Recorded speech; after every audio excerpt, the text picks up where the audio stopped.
Buenos días, gracias a Juan Carlos, la Sociedad Anticancerosa, por esta invitación a conversar acerca de un tema que para algunos es muy controversial, como es el ganglio centinela por neoadyuvancia. Esto lo vamos a enfocar como tipo una ecuación con dos variables que iremos develando al final, presentaremos algunos resultados. Como dijo Raúl, la principal indicación, la indicación primaria de la neoadyuvancia en cáncer de mama fue transformar aquella enfermedad que era inoperable en enfermedad operable. Con el transcurso del tiempo, las indicaciones de la neoadyuvancia se fueron ampliando, básicamente motivados a estos aspectos favorables que vemos en la lámina, entre los cuales cabe destacar la posibilidad de disminuir las disecciones axilares y también la posibilidad de evaluar la quimiosensibilidad o la respuesta de los pacientes a los tratamientos que se les estaban instaurando, que cuando se hace en forma adyuvante la evaluación es empírica, es un tratamiento empírico, pero no tenemos una forma objetiva de evaluar esta respuesta. La última indicación de la neoadyuvancia es que está sirviendo de plataforma para el desarrollo y aprobación a corto plazo de nuevas drogas. Esto recientemente un ejemplo es beliparib y neratinib, que fueron desarrolladas a través de los estudios SPIDER. De manera tal que tenemos una población heterogénea en aumento. Es un escenario donde coinciden cáncer de mama localmente avanzado y cáncer de mama operable, ya sea con axila negativa o con axila clínicamente positiva, que es la población a la cual vamos a hacer énfasis en el día de hoy. Históricamente, a todos estos pacientes, después de la disección axilar, le hacíamos, después de la neoadyuvancia le hacíamos disección axilar.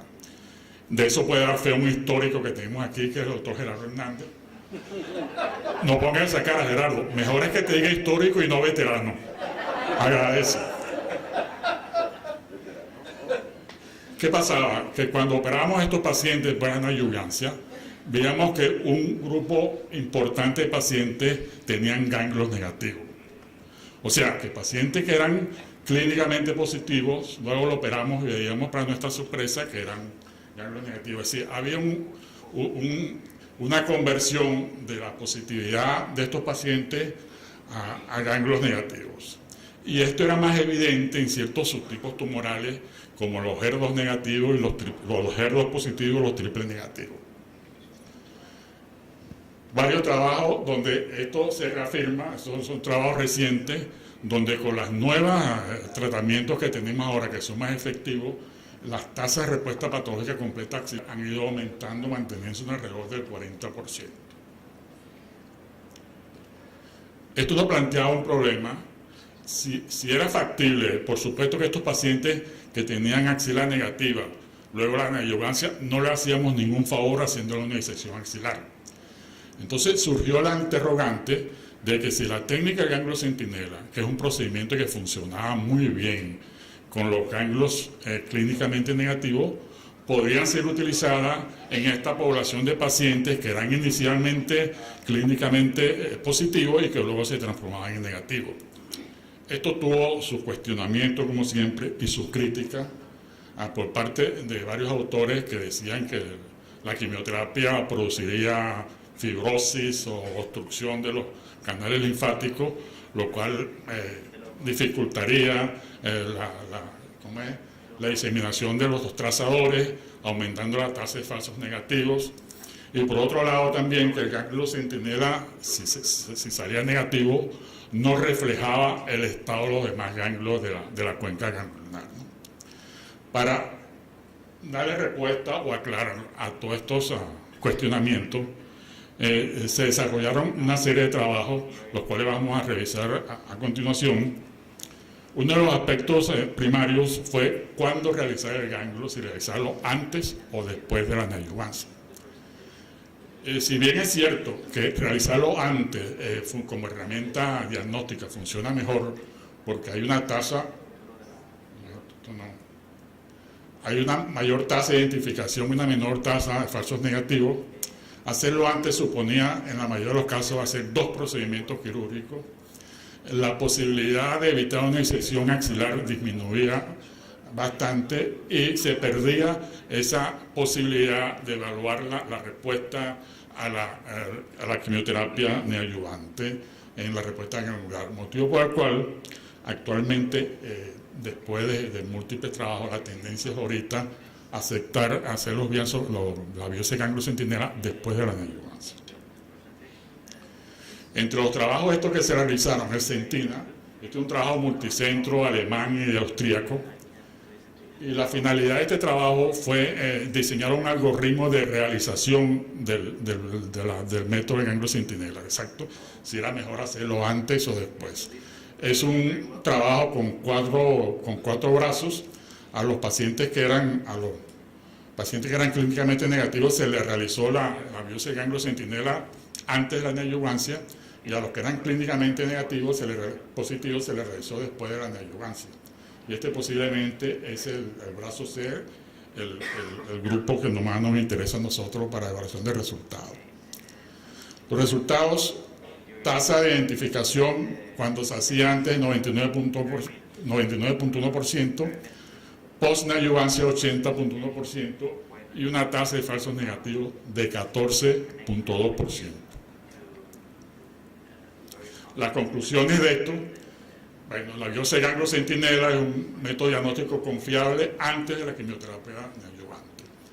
Hacerlo después de la neoadyuvancia implicaba una menor tasa de identificación y una mayor tasa de falsos negativos. Estas fueron las conclusiones de este trabajo. Luego viene el trabajo del ACOSO-Z 1071. Este fue hecho con ganglios que eran clínicamente positivos, demostrados patológicamente. Este más o menos es el esquema. Estos pacientes fueron en adyuvancia y luego en adyuvancia a todos se le hizo una biopsia de ganglio centinela y luego se le hizo una disección axilar para evaluar la tasa de falsos negativos. Los resultados: identificación 92.5% y una tasa global de falsos negativos de 14.7%, y esta tasa varía según el número de ganglios que se identificaban y se resecaban y si se usaba uno o dos trazadores para Este fue el promedio de la tasa de falsos negativos, 12.6%. A varios de estos pacientes, en el 30%, se le colocó un clip, y cuando este clip lo localizaban y al momento de practicarse la biopsia de ganglio centinela se extirpaba y se encontraba, la tasa de falsos negativos disminuía a un 7.4%. Conclusión de este trabajo: este trabajo se prefijaron una tasa de falsos negativos que era de 10%, debía ser de 10%, que es la tasa que aceptamos para ganglios negativos. Sin embargo, la tasa de 12.6 fue superior a la tasa que se esperaba. Entonces, en base a ello, los investigadores recomendaban que había que mejorar la estrategia y afinar ciertos detalles técnicos antes que pudiéramos recomendar la biopsia de ganglio centinela como una alternativa a la disección axilar en los pacientes con axila clínicamente negativa de inicio. Este es un trabajo canadiense con tasas igual de identificación de 87.6% y 8.4%. Y este es el trabajo que a mí me gusta más hablar porque es un trabajo nacional que hicimos en nuestra institución y que sirvió de base para una tesis de grado de la doctora Laura Berga. Incluimos 103 pacientes en el estudio en el lapso de 2008-2010. Le dimos neoadyuvancia y a aquellos pacientes que se tornaron axila clínicamente negativa le hicimos biopsia de ganglio centinela y disección axilar porque queríamos averiguar nuestra tasa de falsos negativos. La tasa de identificación fue de 92-23%, la tasa de falsos negativos fue de 8.6%, y cuando uno revisa la literatura, lo que llama la atención es que todos estos trabajos, el Centina y el Z 1071, eran básicamente con estudios 2. En Venezuela, por nuestra característica de presentación clínica, nos dio la oportunidad de que es el único trabajo en la literatura donde hay una predominancia de estadios 3 en un 60%. Las conclusiones de Laura en este trabajo fueron que la técnica de mapeo axilar con ganglio centinela es un método aplicable a pacientes sometidos a quimioterapia neoadyuvante. Y ella recomendaba que se le realizaran más trabajos con mayor número de casos y seguimientos más prolongados para evaluar las recurrencias axilares y la tasa de sobrevida libre de enfermedad y sobrevida global. Llama la atención de nuevo con esto, porque estos dos trabajos, este es un trabajo muy famoso en la literatura, y estos trabajos tienen más o menos el diseño similar, con la particularidad de que nosotros comenzamos con el diseño y con la captación de pacientes antes del Z10701. Mensaje para llevar a casa para los cirujanos. Vemos como la técnica de los falsos negativos varían sensiblemente o en forma muy importante en la medida en que disequemos más ganglio centinela. De un ganglio centinela 17% va a más de 6.5%. A veces hacemos acelerado cuando estamos operando y vamos, queremos salir rápido. No. Agarramos, nos tomamos un tiempo, buscamos 3 o más ganglios centinela y los estudiamos para que nuestra tasa de falsos negativos mejore. Esta es una revisión o una opinión de un artículo de Mahuna publicado recientemente, donde afirma los resultados de todos estos trabajos soportan y avalan la práctica de la biopsia de ganglio centinela después de la quimioterapia no ayudante. Y él sugiere optimizar mediante ciertos detalles técnicos para que esta tasa, esta biopsia de ganglio centinela sea más efectiva y tengamos menores problemas con los falsos negativos. Esto, felicitar a los autores de este trabajo, al doctor Leonardo Russo, al Servicio de Patología Mamaria y al hospital en sí, porque a pesar de todos los esfuerzos que hace el gobierno por acabar con el oncológico, no lo ha logrado. La academia sigue viva en la institución y producto de este trabajo que acaba de ser publicado el mes pasado en esta revista extranjera eCancer. Esta fue una lámina de una presentación de la doctora Agni Chapar de Yale, donde habla de la tasa baja, ¿no? Una tasa de identificación más baja en ganglio centinela con neoadyuvancia y una tasa de falsos negativos un poquito más elevada de la normal.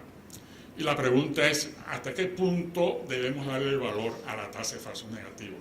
Claro que es importante, pero cuando uno revisa las tasas de falsos negativos en ganglio, de falsos negativos en ganglio clínicamente negativo, que el tope del umbral, el promedio es el 10%, sin embargo, cuando uno sigue estos pacientes, las recurrencias axilares son 1 a 2%. ¿Qué nos dice esto? Que posiblemente la tasa de falsos negativos puede ser importante, pero no nos retrata la esencia del problema en estos pacientes. Y esto ya había sido descrito anteriormente.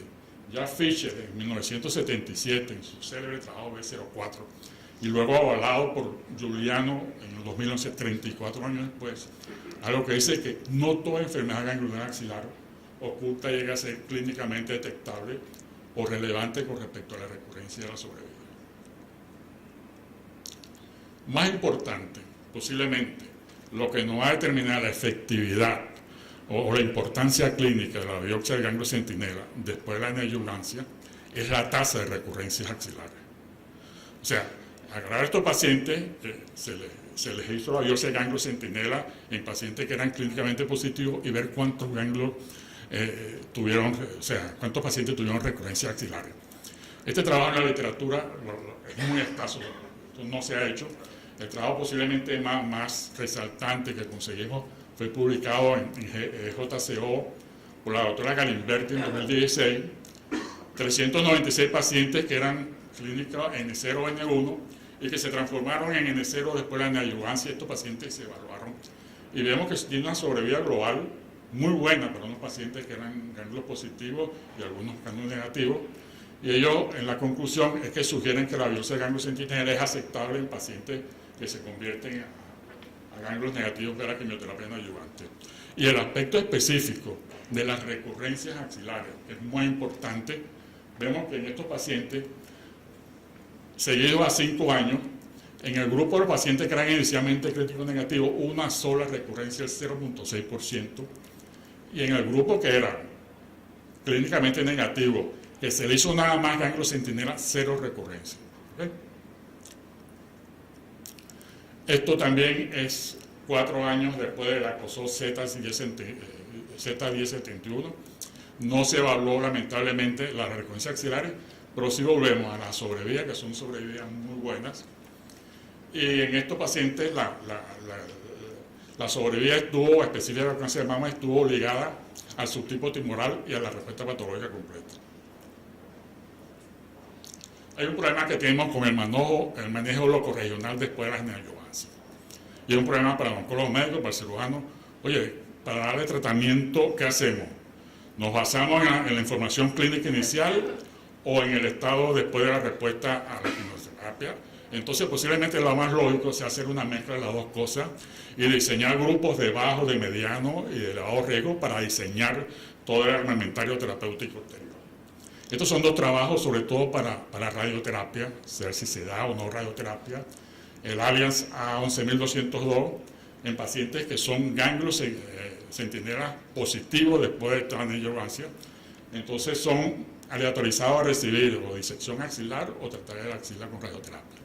Y el otro grupo, el B51, que es bien importante, son ganglios que son negativos después de la... Y la idea con estos pacientes es ver si se les puede evitar darle radioterapia a las áreas ganglionares regionales y en los casos de pacientes con mastectomía, ver si podemos evitarle también recibir mastectomía a la pared costal y a las áreas de drenaje ganglionar. Estos trabajos están en marcha. Lo recomendable es que mientras esto dé resultados, seguir con lo que estamos haciendo ahorita, que es irradiar las mamas después de la quimioterapia neoadjuvante. Bueno, esto es más de Raúl que mío, y me voy a meter en esto, pero otro punto es que la enfermedad residual era como una caja negra que había mucha controversia en si dar o no tratamiento, porque la idea era dar toda la neoadjuvancia completa y después, bueno, los pacientes ya recibieron toda su quimioterapia, pero muchos de estos pacientes tenían enfermedad residual.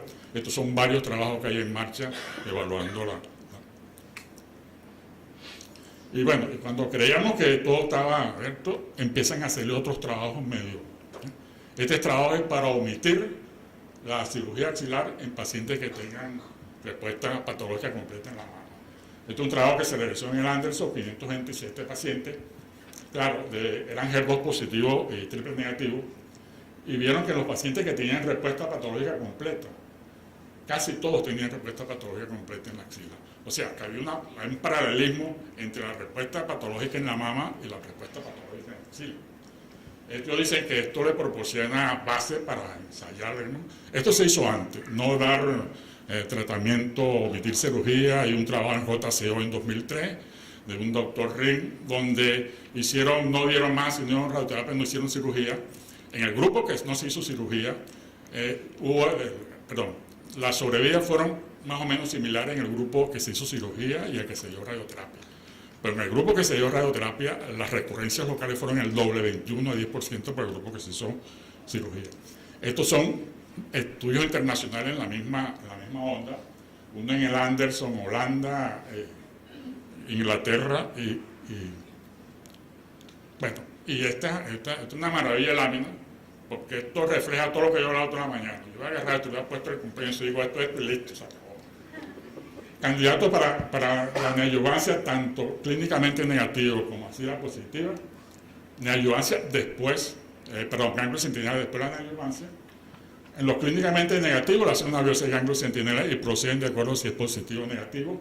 En la otra le hacen, si permanece positivo el ganglio, dirección axilar, y si no, una biopsia de ganglio centinela, ¿no? Tratar como siempre de tomar más de 3 ganglios centinela. Entonces las conclusiones, en la era de la medicina personalizada, esto es para todo, no es para esto, pero esto es una sentencia para todo. Los pacientes con carcinoma de mama localmente avanzado debemos seguir haciendo la disección axilar, sobre todo aquellos que tienen mayor volumen y un compromiso ganglionar muy extenso clínicamente inicial.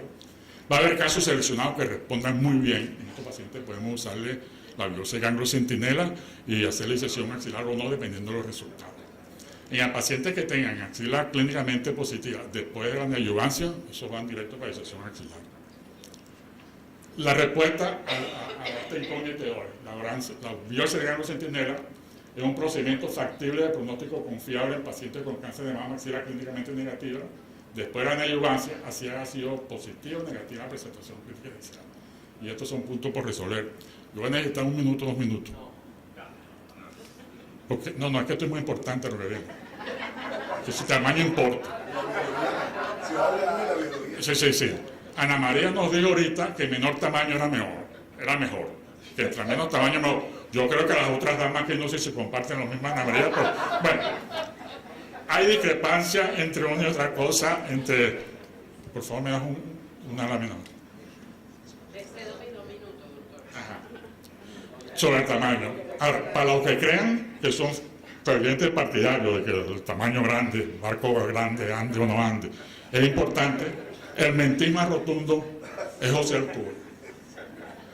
José Altuve, con 168 centímetros de manejar, ha sabido llegar a un universo muy competitivo, un universo de individuos como el juez, que es el otro pelotero que está allá, y con actitud ha sabido sobrepasar y compensar su déficit de estatura. Si le queremos ver el currículum de Altuve tiene 7 temporadas en las Grandes Ligas, y si descontamos la primera, que fue su de novato, que no fue completa, 6 temporadas completas. En 6 temporadas fue campeón bate en la Liga Americana en 2017, hasta que acaba de pasar, campeón de la Serie Mundial con los Astros de Houston. Anoche le acaban de dar el bate de plata al segundo base ofensivo de la Liga Americana.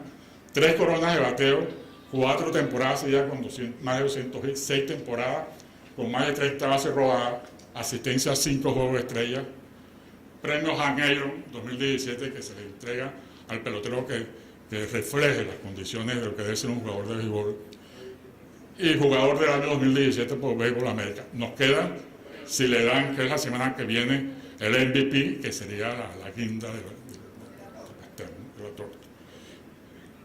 Definitivamente, en esta época de oscuridad, el enano Altuve, el Astro Boy, es un astro que brilla con luz propia y que debería ser orgullo de todos nosotros, ¿no? Para terminar, William Osler, el buen médico trata la enfermedad y el gran médico trata el paciente que tiene enfermedad. Muchas gracias por el